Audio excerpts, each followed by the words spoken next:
Hi friends, আমি লতিকা। আমার channel my simple lifestyle লতিকাতে তোমাদের সকলকে ওয়েলকাম জানিয়ে অনেক দিন পর আজকের আবার ভিডিও শুরু করছি। তো বন্ধুরা, আমি অনেক দিন ভিডিও করিনি, কেননা চ্যানেলটা নতুন। তো সেই কারণে ধৈর্য হারিয়ে ফেলছি।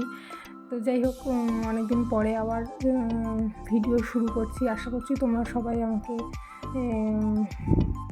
সাপোর্ট করবে এবং আমাকে আরও অনেক ভালোবাসা দেবে। তো বন্ধুরা, আজকে আমি এইখানটায় পাবদা মাছের ঝাল করব। তো বন্ধুরা, তোমরা দেখতেই পেলে আমি পাবদা মাছটা প্রথমে লবণ, হলুদ আর সামান্য পরিমাণে সর্ষের তেল দিয়ে মাখিয়ে ম্যারিনেট করে রেখে দিয়েছিলাম 10 থেকে 15 মিনিট। তো তারপর আমি মাছগুলোকে খুব ভালো করে উল্টে পাল্টে ভেজে নেব। এখানে আমি পুরো রান্নাটাই সর্ষের তেলেই করব।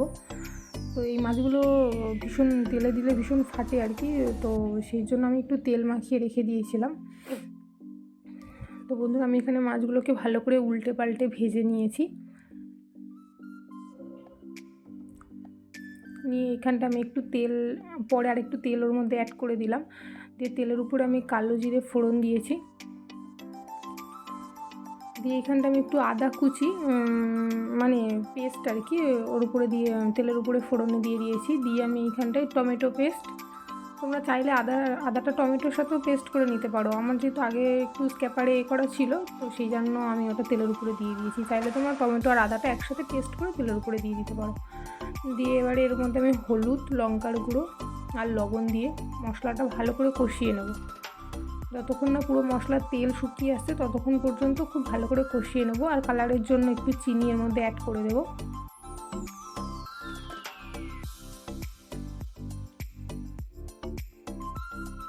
এই মশলাটা খুব ভালো করে কষিয়ে নিতে হবে, একদম পুরো তেল ছেড়ে আসা পর্যন্তই কষিয়ে নিতে হবে, কেননা এরপরে আমি সর্ষে পোস্ত, এখানে সর্ষে পোস্ত বাটাও দেওয়া যায়।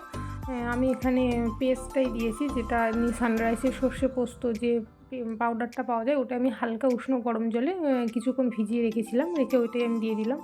আর বন্ধুরা, আরেকটা আমি স্কিপ করে গেছি, ওই টমেটোর মধ্যে কাঁচা লঙ্কাটাও পেস্ট করে নিতে হবে। ওই যে টমেটো, কাঁচা লঙ্কা আর আদা একসাথে পেস্ট করাই ছিল, ওটা আমি তখন দিয়েছিলাম। আর এখানে শুকনো লঙ্কার গুঁড়োটা খুব সামান্য পরিমাণেই দিয়েছি, শুধুমাত্র কালারের জন্য। তো এখানে সর্ষে পোস্ত পাউডারটা দিয়ে হালকা নাড়াচাড়া করে নিয়েছি, কেননা সর্ষে পোস্ত তো বেশি নাড়াচাড়া করা যায় না তেলের উপরে, তাহলে একটু তিতকুটি হয়ে যায়। সেই জন্য আমি হালকা নাড়াচাড়া করে জল ঢেলে দিয়েছি। যেহেতু এটা গায়ে মাখা হয়, সেই জন্য জলের পরিমাণ খুব বেশি দিতে লাগে না, অল্পই জল দিয়ে জলটা ফুটে উঠলে আমি এখানে মাছগুলো দিয়ে দিয়েছি। মাছগুলো খুবই নরম, ওই জন্য আলতো হাতে নাড়াচাড়া করতে হবে।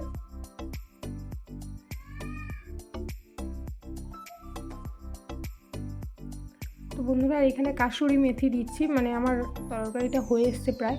কাসুরি মেথিটা হাতে খুব ভালো করে একটু ডলা দিয়ে নিতে হবে, যেহেতু আমার এক হাতে ফোনটা ধরা ছিল, সেই জন্য আমি আগের থেকেই হাতে ওটা ডলে বাটিতে রেখে দিয়েছিলাম। সেটাই আমি এখন উপর থেকে ছড়িয়ে দেব। তো বন্ধুরা, আমার রান্নাটা কমপ্লিট হয়ে গেছে। আশা করছি তোমাদের ভালো লাগবে। তো কেমন লাগলো আমাকে কমেন্ট বক্সে লিখে জানিও। আর সবাই ভালো থেকো, সুস্থ থেকো। Thank you.